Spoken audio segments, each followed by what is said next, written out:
कल्पना कीजिए अगर किसी दिन राजस्थान की वो ताकत ही टूटने लगे जिसने सदियों से रेत को रोक रखा है।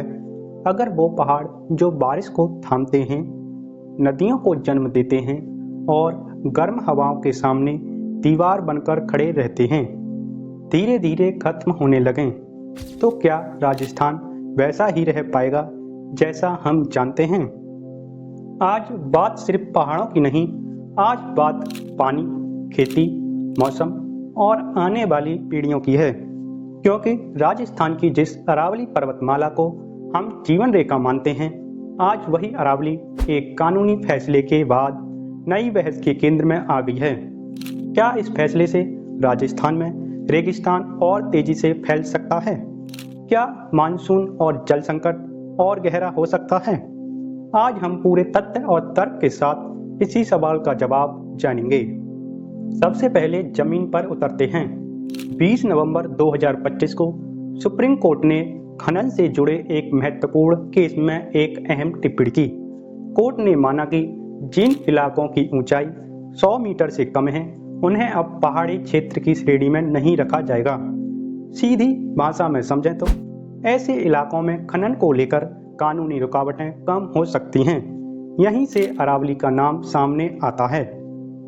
एक रिपोर्ट के अनुसार आज अरावली पर्वतमाला का करीब 90% हिस्सा 100 मीटर से भी कम ऊंचाई का रह गया है। यानी अगर इस फैसले को पूरी तरह लागू किया गया तो अरावली का बड़ा हिस्सा खनन गतिविधियों के लिए खुल सकता है। अब सवाल यह नहीं कि अरावली कहाँ है, सवाल यह है कि अरावली क्या करती है। अरावली दुनिया की सबसे प्राचीन पर्वत श्रृंखलाओं में गिनी जाती है। यह लगभग 692 से 800 किलोमीटर तक फैली हुई है, जिसका अधिकांश भाग राजस्थान के भीतर आता है। यह दिल्ली एनसीआर से शुरू होकर राजस्थान को काटती हुई गुजरात तक जाती है। अरावली से ही राजस्थान की कई नदियों, झीलों और जलधाराओं का जन्म होता है। इसी वजह से अरावली को राजस्थान का प्राकृतिक सहारा और जीवन रेखा कहा जाता है। अगर अरावली के निचले हिस्सों में खनन तेज होता है तो इसके असर सिर्फ स्थानीय नहीं होंगे। अरावली पश्चिमी राजस्थान में रेत के विस्तार को रोकने वाली एक प्राकृतिक दीवार है। इसके कमजोर होने का मतलब रेगिस्तान का और आगे बढ़ना। पहले मानसूनी हवाएं अरावली से टकराकर पूर्वी राजस्थान में बरसात लाती थीं।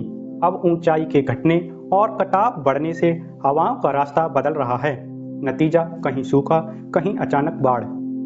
देखिए, अगर कम बारिश होगी तो उसका सीधा असर खेतों पर, फसलों पर और भूजल स्तर पर पड़ेगा। अरावली से निकलने वाले कई जल स्रोत धीरे धीरे गायब हो सकते हैं। पेड़ कम होंगे, पहाड़ टूटेंगे तो गर्म हवाएं और तेज होंगी। विशेषज्ञ बताते हैं कि अरावली पहाड़ी पहले से ही दबाव में है। तेज शहरीकरण, अवैध खनन, बड़े निर्माण प्रोजेक्ट और जंगलों की कटाई। आमतौर पर 1990 के बाद इन गतिविधियों ने अरावली को अंदर से कमजोर कर दिया। 2002 में सुप्रीम कोर्ट ने अरावली में अवैध खनन पर रोक लगाई थी, लेकिन जमीनी स्तर पर नुकसान पूरी तरह थमा नहीं। दोस्तों, अब सवाल यही है, क्या विकास जरूरी है? हाँ, बिल्कुल। लेकिन क्या विकास ऐसा हो जो आने वाली पीढ़ियों से उनका हक छीन ले? अरावली कोई साधारण पहाड़ नहीं, यह राजस्थान की हवा, पानी, खेती और जीवन चक्र से जुड़ी हुई है।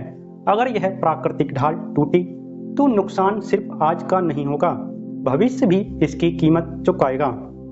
तो दोस्तों, आज जरूरत है कि फैसलों को सिर्फ कानून की किताब से नहीं बल्कि जमीन और पर्यावरण की नज़र से भी देखा जाए, क्योंकि सच्चाई साफ है, अरावली बचेगी तो राजस्थान बचेगा।